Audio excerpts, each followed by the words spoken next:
Kasus pencurian kembali mengejutkan warga desa Dauh Peken, Kabupaten Tabanan, Bali. Satu unit motor Honda Vario 160 warna hitam hilang tanpa jejak.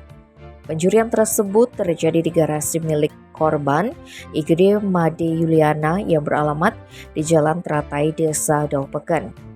Kapolsek Tabanan Kompol Inyoman Sumantara membenarkan kasus pencurian tersebut. Adapun modus operandi pelaku diakunya sangat sederhana. Pelaku dengan mudah masuk ke halaman rumah korban karena pintu gerbang tidak terkunci. Kejadian pencurian itu diketahui korban pada Rabu sekitar pukul 5 WITA. Korban yang baru bangun tidur bermaksud untuk memasak dan membeli gas LPG terkejut saat menemukan sepeda motor tersebut sudah tidak ada di garasi. Awalnya, korban mengira anaknya menggunakan sepeda motor, namun setelah dicek anak korban masih tertidur di dalam kamar. Melihat sepeda motor hilang, korban langsung melaporkan kejadian tersebut ke Polsek Tabanan. Pelaku diyakini dengan mudah memasuki halaman rumah karena pintu gerbang tidak terkunci dan kunci kontak atau remote cadangan motor ditemukan ada pada dashboard di bawah stang motor.